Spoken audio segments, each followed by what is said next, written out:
Strategic and people, right? Strategic and people, it is the next level. It is the next level. I think that is the relevance of this beautiful topic. Something around us is changing, correct?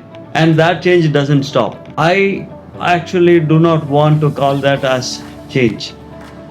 I want to call that as evolution. The workforce themselves actually are preconditioning to change. Day to day, employees' expectations are changing in the organizations. I need to move out of my own thinking, my own comfort zone. Do you actually find organizations usually demonstrating that courage to listen to these signals? In fact, it majorly depends on what kind of leaders an organization has. I'll assume both of you have assumed that HR has all the courage to do this. Actually, there is a track record built that now my HR is a neutral body in the organization. My slight, my 2 cents just to add is, you said how to change them, but I think it's 50% changing them, 50% organizations and managers also have to change. One thought when I thought about change is constant and how it is, whether it is cliched or is it relevant and things like that, I was trying to understand where it could have come from. Human beings always wanted stability. So when we say change, it looks like a little bit of controlling, we are finding it a little difficult to change from my comfort zone. I think human being has the capacity, but I also need help. Evolution is continuous and let us evolve continuously. But how does business actually look at change? Some of the family managed businesses, what actually I have seen is they actually maintain silence. Absolute silence means there's something wrong. But how does a business, an organization sense, hey, this is time to change? Any change that come, any different thing that come, the first thing for an individual is to deny. The organization, the so-called the leadership is not listening. Is there anything HR can do or helplessly watch it? HR needs to have a lot of courage to do all of this. Otherwise, hey, it's their money, it is their company. Right? If they don't want to listen, it's their problem. You know what? I actually gathered 4 C's. Okay, from both of you, what you have actually mentioned, 4 C's. Credibility and conviction are the ingredients. Credibility and conviction are the ingredients that will really pump us with a lot of courage. That courage is a prerequisite for change. Oh, very well. If you don't have credibility, nobody is going to even listen to you. And if you have no conviction, you don't even speak, and therefore you don't have courage. And because you don't have courage, nothing will change. Basically, what got you here won't take you there. Let us travel together, because on the other side, the situation is very, very bright.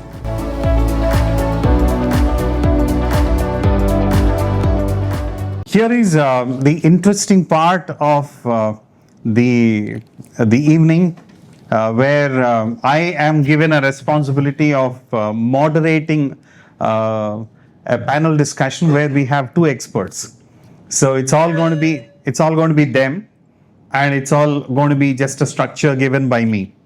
Okay, so I don't know how many of you heard of the 4-quadrant model that we heard it, I think, long back, almost more than a decade ago, by a person called Dave Woolrich.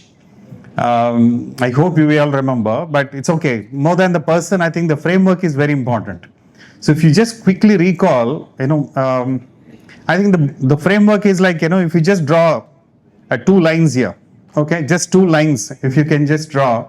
On one top, you can actually say the strategic agenda. The top is strategic. At the bottom of the line, you actually have operational agenda. And similarly, on the horizontal line, extreme left, you have more of process-centric kind of activities. On the left, it is process-centric. On the extreme right, you have people-centric. Now, if you see, I think there are 4 things, right? So strategic, operational, process, and people. Now, these 4 boxes are very, very important for us to really evaluate where we are playing a role as HR people. Which box on a given day For example, I always keep giving this example, this task to all my, HR friends. Just look back at last 30 days and then list down all the activities that you've been doing for last 30 days. And then see which box does it fall into. Most of them, where would they actually fall into? Which box is dominant? I think that's a beautiful exercise for us to really do. Are we into process driven and operational kind of a stuff? Or most of the time, in my experience, a lot of people say most of their activities fall into the bottom two, and majority of them process driven and operational. Okay, salary processing, attendance processing, employee record maintenance, filing the compliances, the leave records, all of that. Then comes the next bunch. We say somebody has an issue about a pay slip. Why did you deduct so much, so high or so less or something like that? Or somebody says, as my boss shouted at me, I don't want to work. So you actually make them, sit and then start doing all of that. So that is all about the people and operational kind of a stuff. So why did I give you this 4 quadrant is just to give the kind of a context there that all 4 boxes eventually are very important for us to perform.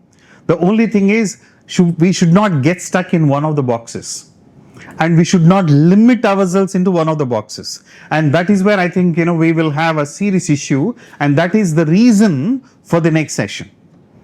This session, which is titled as Change Management in Organization. Now, let me just ask you before I invite 2 wonderful speakers onto the stage, which box will it fall into? Change Management in Organization. Out of these, the 4 boxes, which box will it fall into?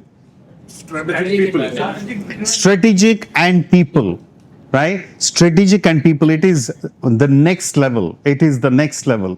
I think that is the relevance of this beautiful topic, right? So now on that note, I think let's understand where it is fitting. Now let's, have our wonderful speakers coming here. I think one person that you all know much better than me, though we have been hearing about each other, but it's such a pleasure to meet him this evening. Mr. J. Shekhar.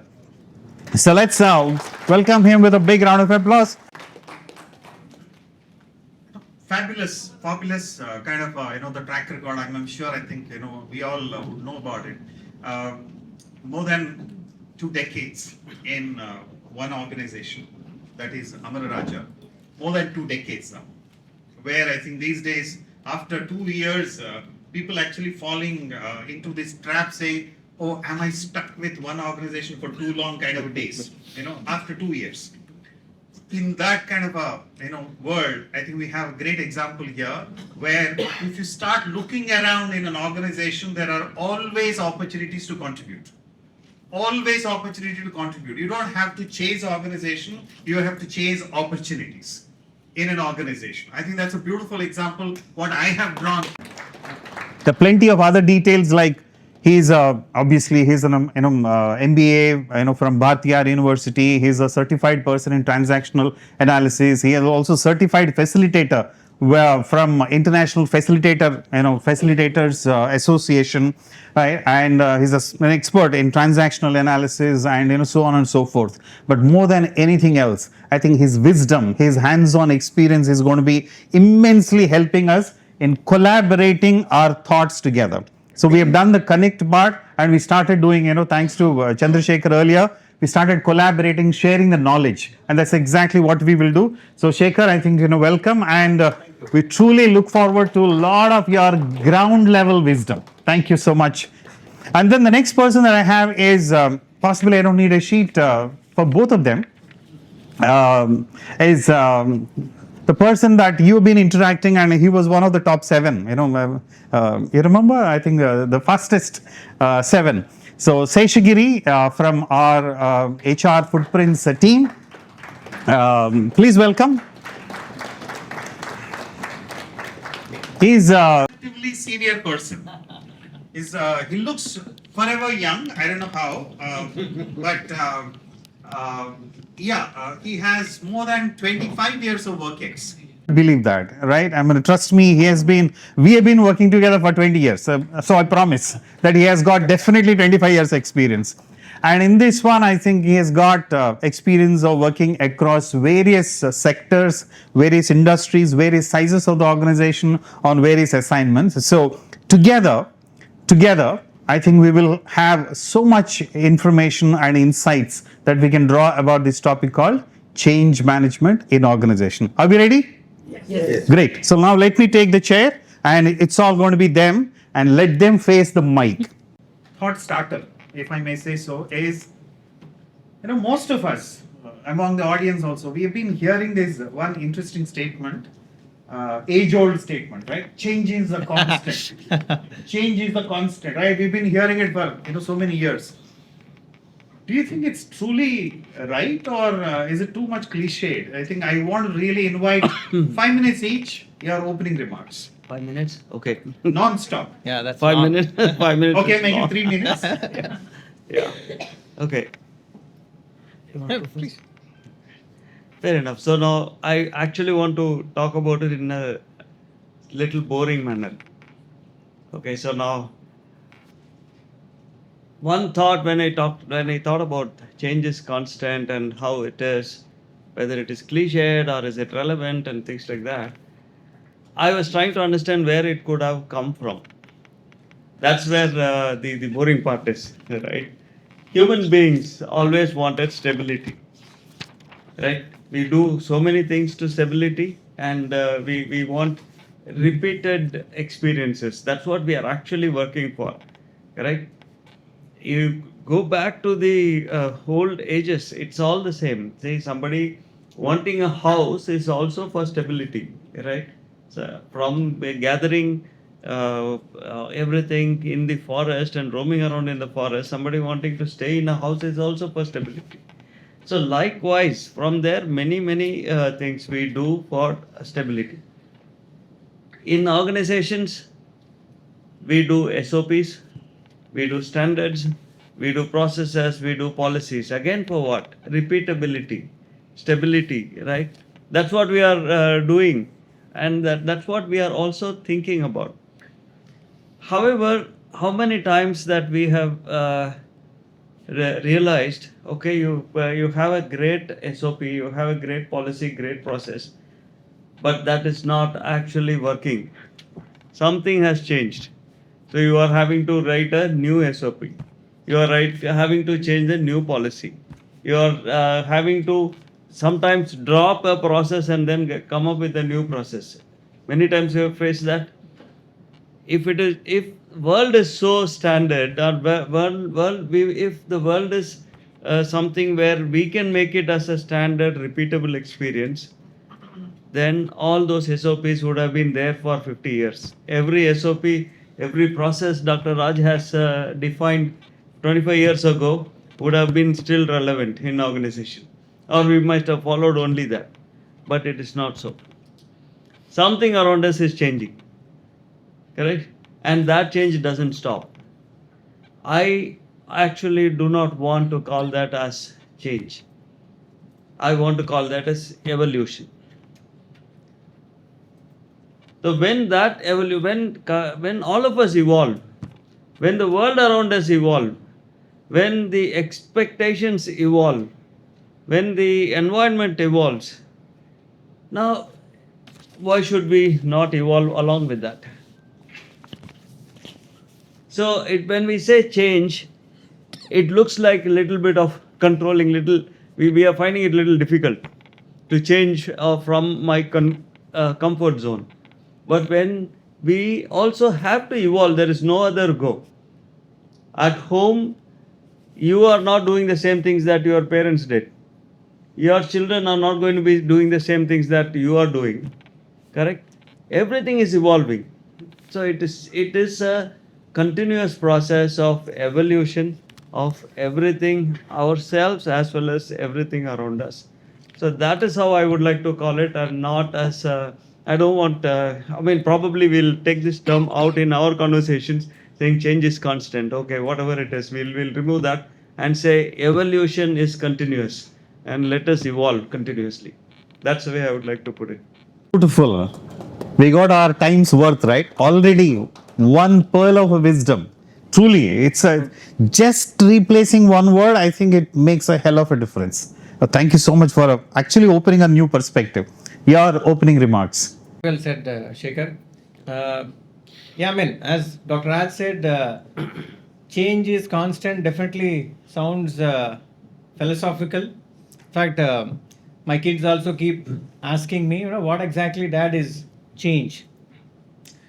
So we have to actually tell them, change is everywhere, at personal life or work life, careers, workplaces, in organizations. Nowadays, it's actually a precondition. All new hirings, all the existing systems, processes, adaptation is all about change, and then the workforce themselves actually are preconditioning to change.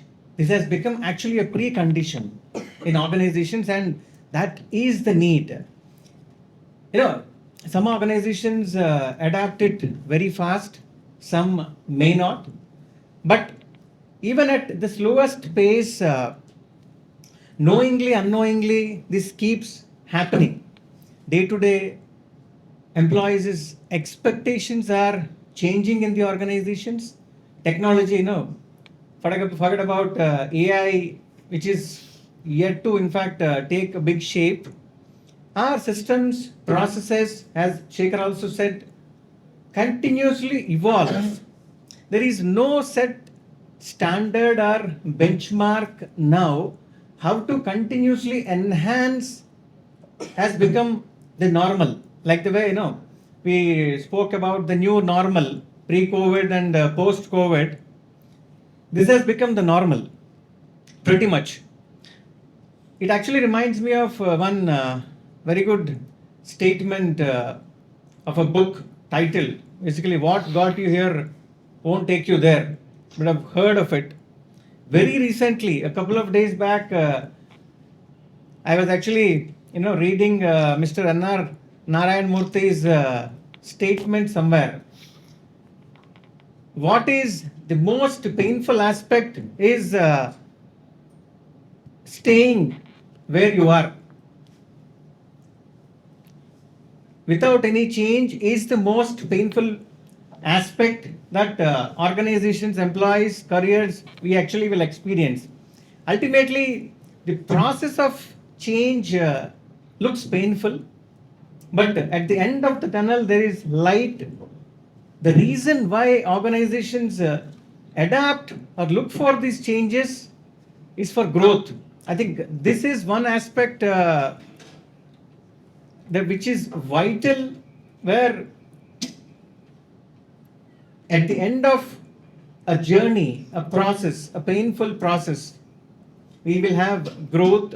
I would actually like to actually say that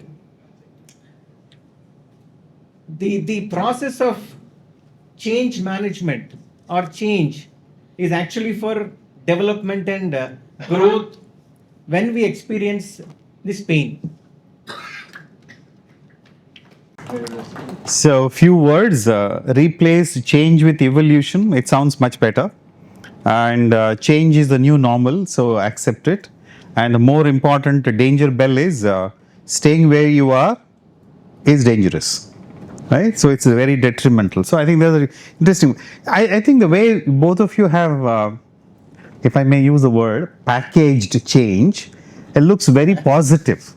It looks very positive. If this were to be a very logical way of, very sensible way of looking at change, why do you think so many people resist it? That again is because we are always looking for stability. We are looking for what doing that expectations, right? When you open the cupboard, whatever we want has to be there. Or when I go and start my vehicle, it must start. So from that kind of repeatable experiences to fine, I go to a company, I start doing some work, and it should create same kind of experiences for the 20,000 people that we have. So there again, similar is what I'm trying to look at. I am defining a policy. Now that policy must create same experience for 20,000 people. So, and that is when there is a clash there. For instance, and I have a policy which caters to 20,000 people. Now, 20,000 people these days are coming from 4 different generations, and it does not meet their needs. They don't like that policy. All of them do not like that policy in the same manner. So now I need to create 4 new policies. Now I need to move out of my own thinking, my own comfort zone, to create something, to create the same repeatable experience for 4 different people. So now moving out of that comfort zone, I'm thinking I've done the policy, so I mean it is easy for me to now administer it. Things have changed around me. Everything has changed around me. People have evolved. Now I need to evolve with them, right? Now evolving is actually like what he said, is actually moving out of your comfort zone. Now that moving out of that comfort zone is what I think is creating the discomfort. Oh, interesting. So, what I'm understanding, Shekhar, is there's a conflict of human mind that I'm hearing from what you said. One part of my mind is actually saying that I want stability, I want predictability. I mean, a beautiful example is when I open the wardrobe, I should see what I kept there. I don't want people to change it, right? It should be so predictable on one side, I think my mind is asking for it. On the other side, no, I also want to evolve. How to ensure that these two things coexist? Part of it, you understand what I'm actually posing, right? On one side, I want predictability, stability, but I also recognize that no, I want to have evolution. So how do I really ensure that in one person both?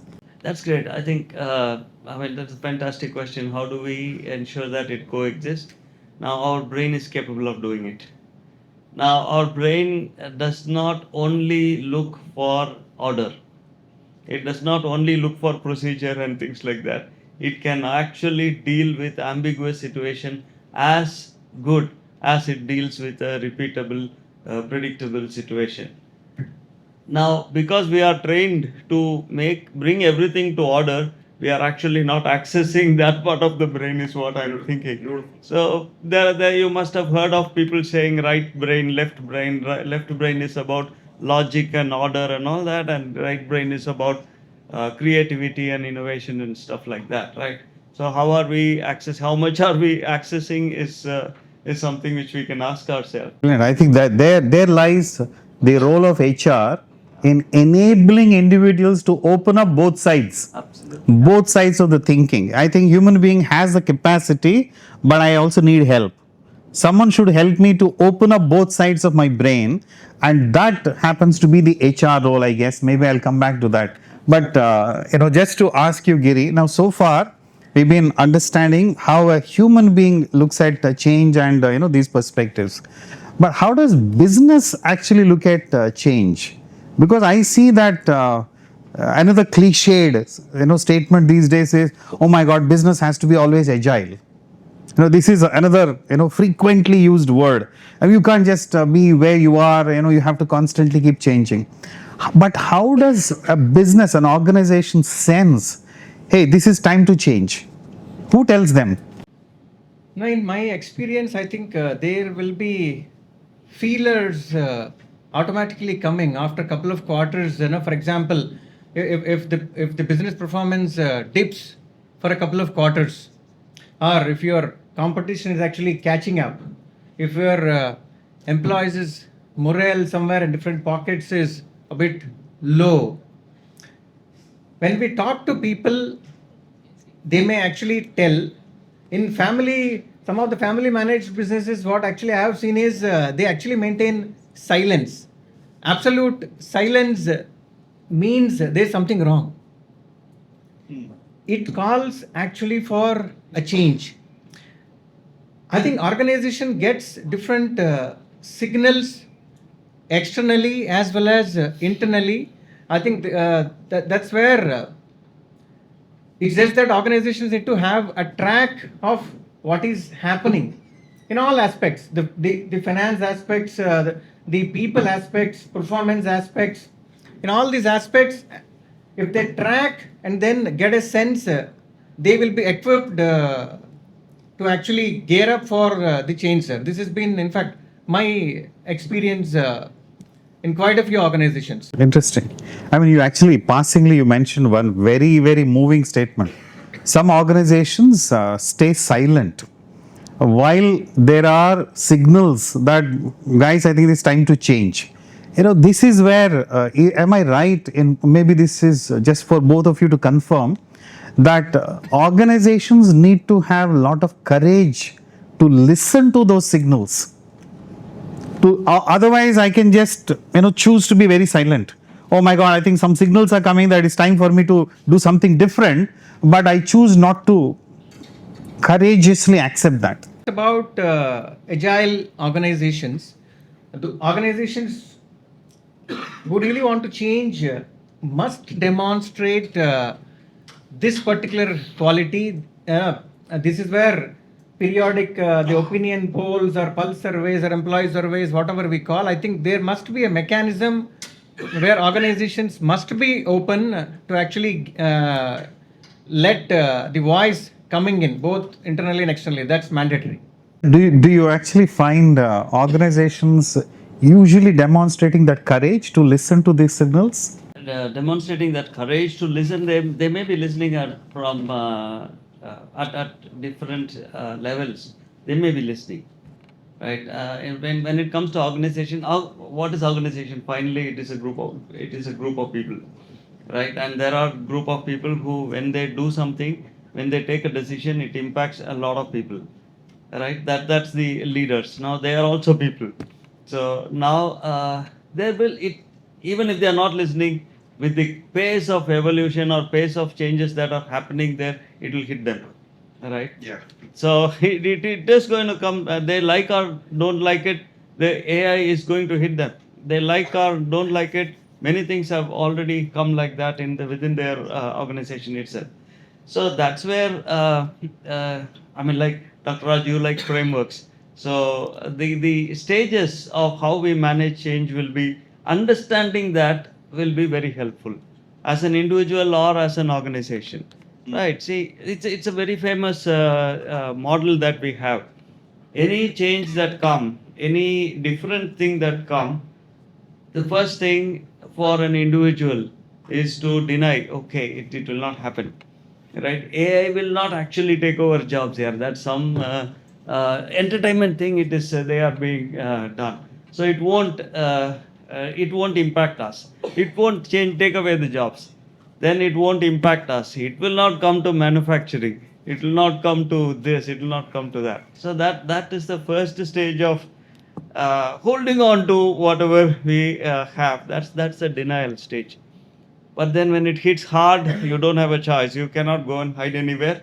So therefore, you start saying, hey, okay, it is there. Okay, it looks like it is real. It's going to take away jobs.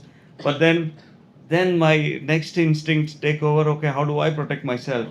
Right now, so I resist. Okay, how do I avoid this AI thing coming into my place? How do I bring in this particular new change or an org structure change or a new leadership change that come into my place? How do I avoid that? That resistance. That's the second level of safety for us. Okay, that takes over. Then you get hit harder. So when you get hit harder, okay, you say, okay, fine, there's absolutely no way of survival without understanding this. That's when we start exploring to understand what is this change happening. Okay, let me think about it. Let me try doing it. If it works, it works. Otherwise, it doesn't work. But then many times when some of these new tools, we start with very, very hesitantly we start, but we find it very interesting and we then get addicted to it. Right, till the next change come. So then explore and understand and then do it. Once you have understood and found that, okay, it is beneficial for me, then I accept, hey, this is good, let me leverage it. Okay, now these are the stages that I go through, individuals, human beings go through for when any change come in. Similarly, organization also does that. Now, when competition comes in, right? Tirupati is a classic example, and Amar Raja could have continuously said that okay, nobody is going to come to this place. Many of you know that how this organization has grown. For first 25 years, nobody else were there. Nobody else, no other big names were there in Amar Raja. It happened in the last 7 years, 5 to 7 years, right? Now we could have sat saying that okay, nobody will come, so therefore we will do only what we will continue to do. So our policies all we could have kept it the one which we defined in 2000 or maybe earlier than that could have continued. But then we could not have survived if we had continued the same policies. So initially we may have thought, okay, nobody will come. Who is going to come to Tirupati? No, all that would not have happened. Then later, once we accepted, yes, I mean there is no other way. Everywhere it is expanding. Everywhere new companies are coming. Government is wanting to do different things. The environment is different. It is no more a combined Andhra. It is Andhra and Telangana, which means both these new young states would want to do something dramatically different for them to grow faster. All those evolution has been happening around us. Now, if we do not evolve along with those changes, we would not have been existing now. So, this is what an organization must do. Now, listening, you like it or not, it will hit you. So, it's better that you like it and then listen it. So, enjoy the process of listening it. Right? So, do it like that. Then, other stages we will follow. We have to be as organization see how fast we are going through these 4 stages.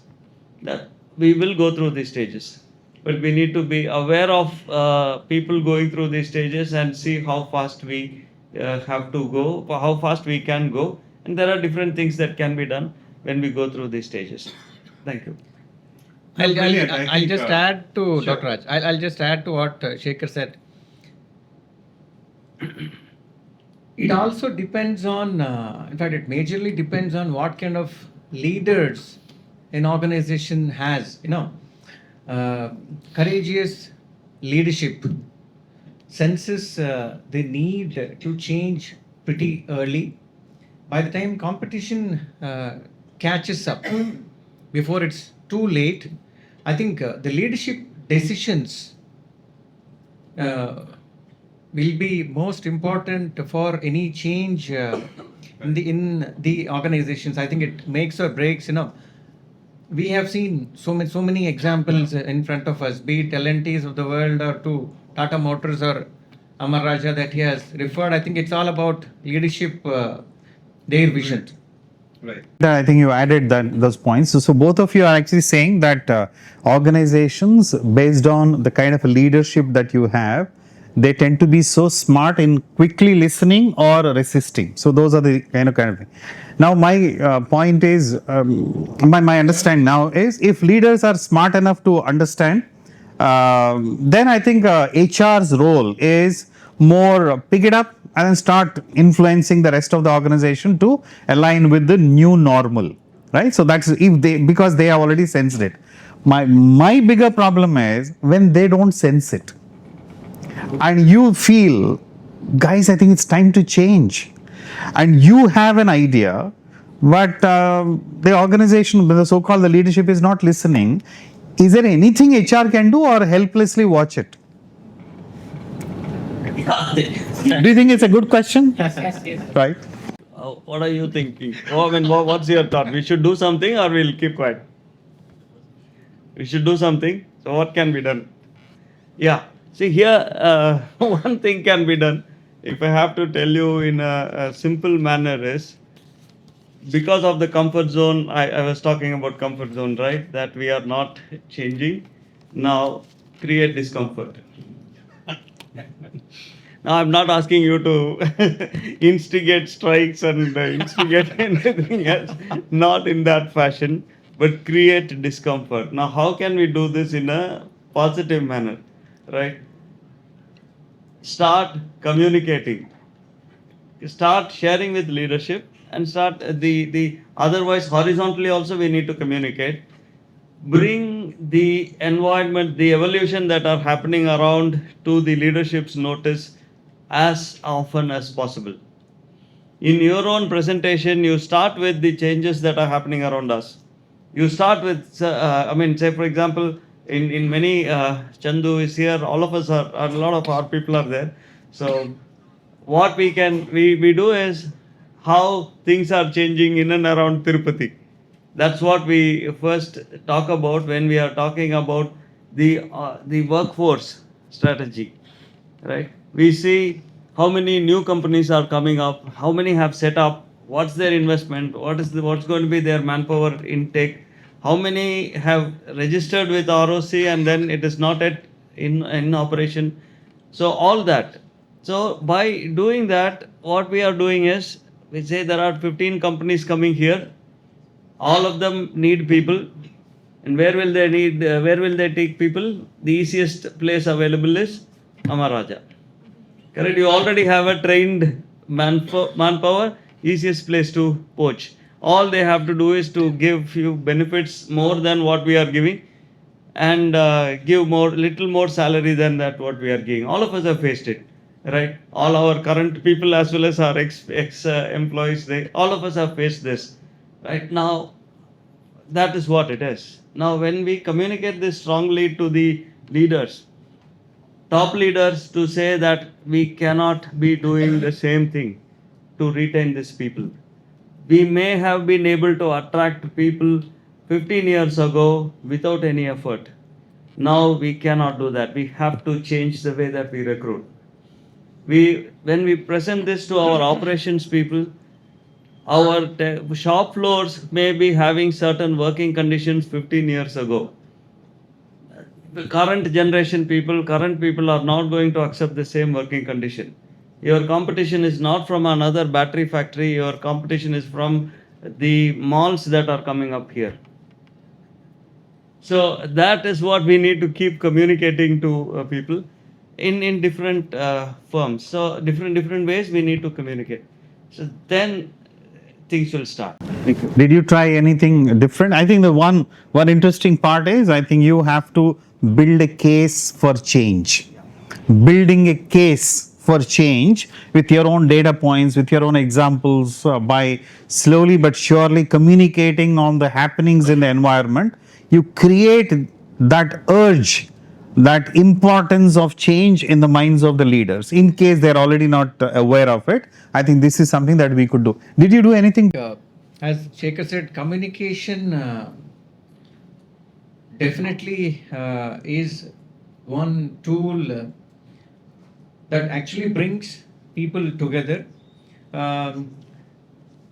What I have actually done is, in addition to communication, if in say the boardroom meetings or the formal meetings, if things doesn't work, the first thing is we also need to generate a lot of data. Being in HR, I think we must speak with data when we're trying to communicate to the top leadership.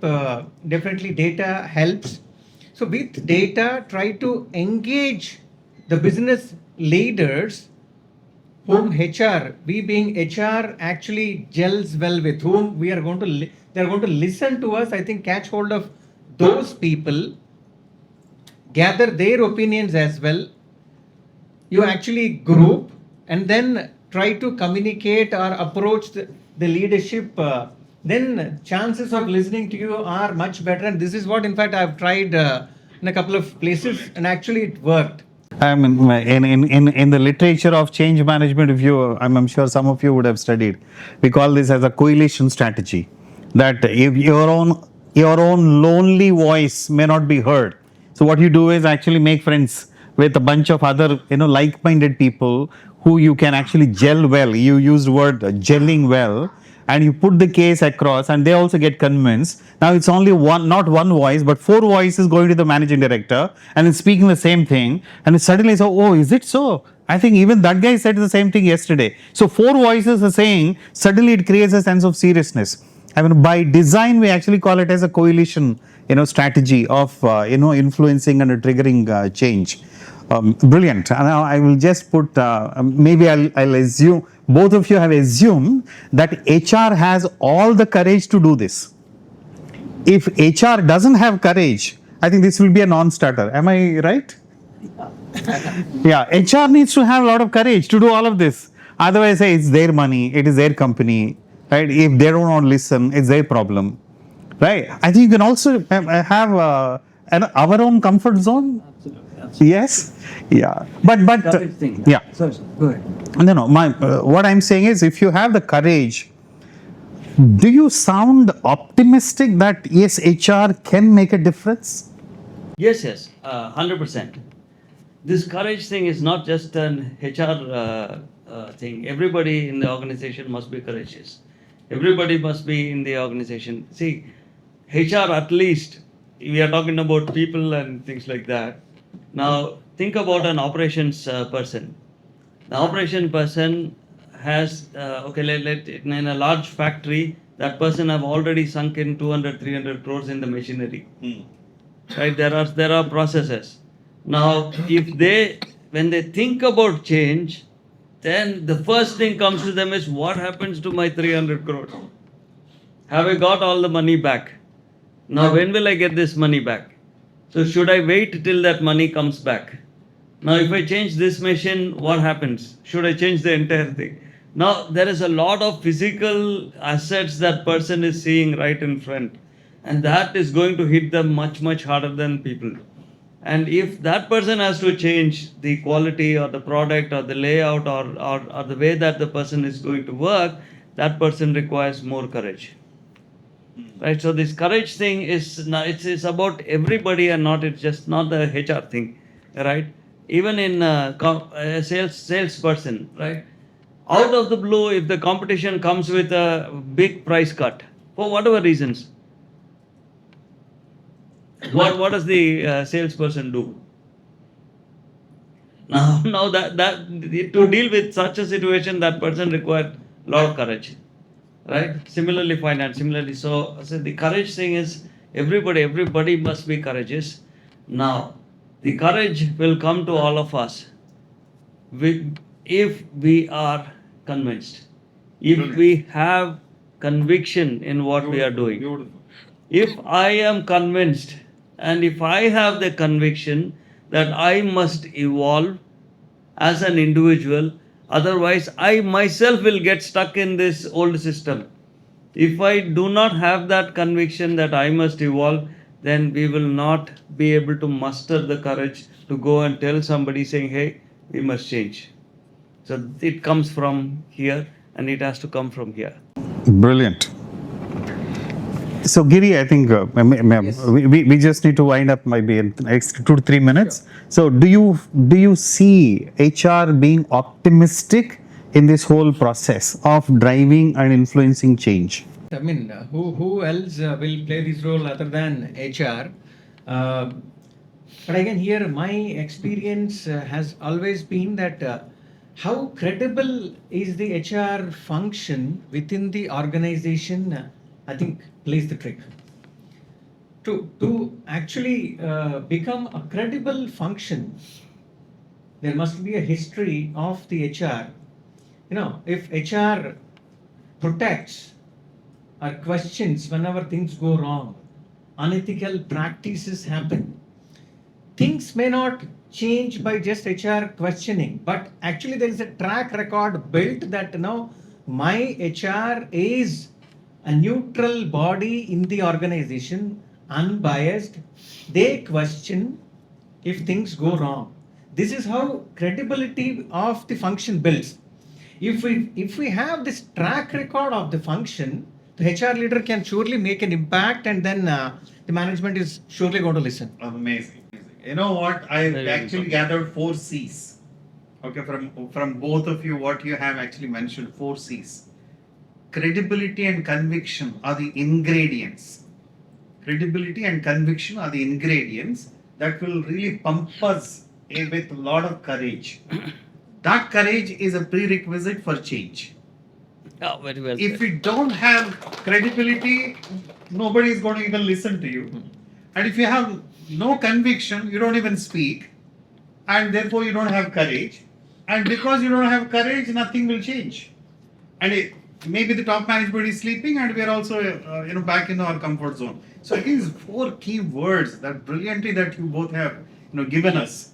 That's amazing. But these four C's are amazing. Yeah, absolutely right. Credibility, conviction leads to courage. Is essential for change, right? So what a lovely session it has been. Thank you so much. Thank you so much. Thank you. Wonderful. So, but for the timeline conditions, I think this would have actually gone ahead with this. We sort of thank you. Any quick kind of questions from you that I can we can leverage there? Yes, please. So thank you for this insightful, panel discussion. One of the key questions which I had is, we work with ITS sector and we deal with a lot of Gen Zs with us. Recently, we had a lot of our restructurings and we have to communicate about the changes.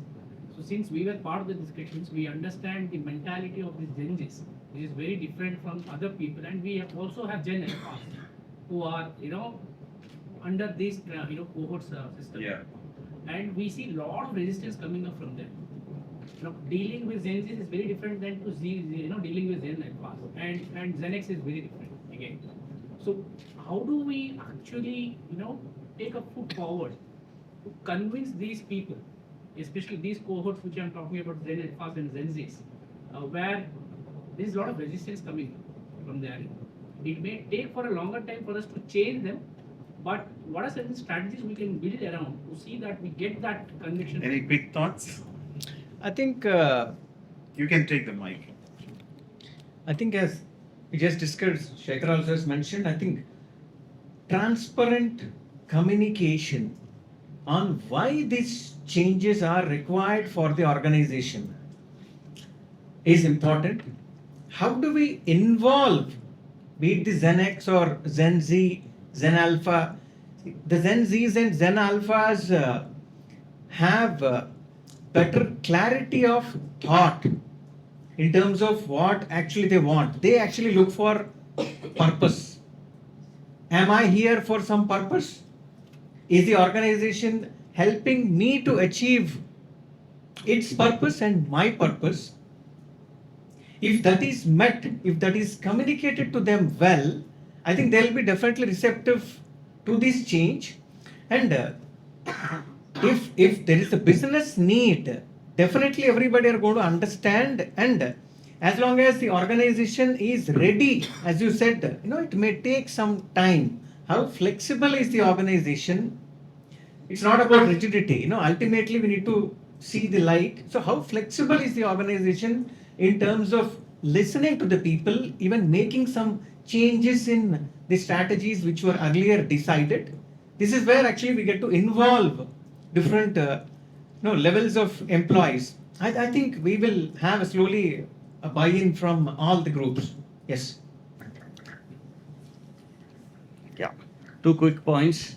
You said Gen Z, Alpha, and millennials and all that.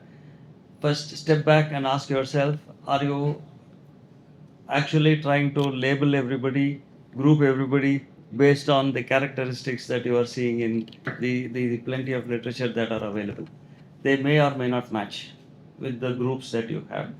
So that step back. If it matches, then you devise your strategies in that. There's only one strategy I would say that as the base for everything is you need to tell them, you need to communicate them what is in it for them. So unless it is not about Gen Z, Gen Alpha, millennials, it is about Gen X and baby boomers and even the silent generation. Unless you communicate what is in it for them, you are not going to be able to bring them to the table. You have to trigger the process of change in them by communicating this. They should feel, hey, if I am not changing, this organization is changing, that is fine. But if I am not changing, if I am not doing something differently, I will not be able to grow. I'm not asking you to punish and things like that. I'm not talking from that perspective. I'm talking about I need to change. Organization is changing because something has changed in the environment. So therefore, I also need to change. That feeling has to come. So that will come only when you talk to them about what's in it for them. So that's the one. If you focus on that, I think it will trigger that acceptance process, and it will be easier for you to take through the next steps. Two key words. One is, I think, tell them what is the purpose and communicate. The other one is what's in it for them. So that's what. But either case, I think organizations need to have a lot of patience. These kind of changes are not possible to bring in a very fast-paced manner when you're dealing with large sections, and increasingly the so-called generations that you define are going to only increase in the workforce in the coming years. My slight, my 2 cents just to add is, you said how to change them, but I think it's 50% changing them, 50% organizations and managers also have to change. Yeah, I mean, the old methods of dealing with this multi-generational workforce are not going to work. So 50% change also has to come from this side, and hopefully they will also reciprocate. I think it's not about me changing them. I think it is me changing as well. Yeah, so I think that's a little my perspective, because currently I'm actually dealing with one client, very large MNC client, where I've been asked now to design and do a session of sensitizing a bunch of factory level HODs and managers to say that how to be a little more flexible and change your leadership style in dealing with this multi-generational workforce. So now we are not saying, okay, those guys have to change to fit into my system. I think the attempt is, no, I think I need to prepare my people who are 45-year-old people, because they have to deal with those guys.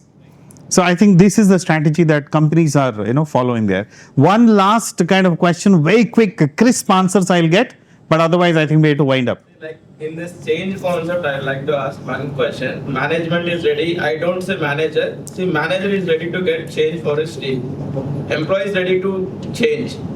The conflict is where, as an employee, he is not getting sufficient time. He has to do his regular duties. Then he has to learn the new things, and he has to get change. But there is no sufficient time.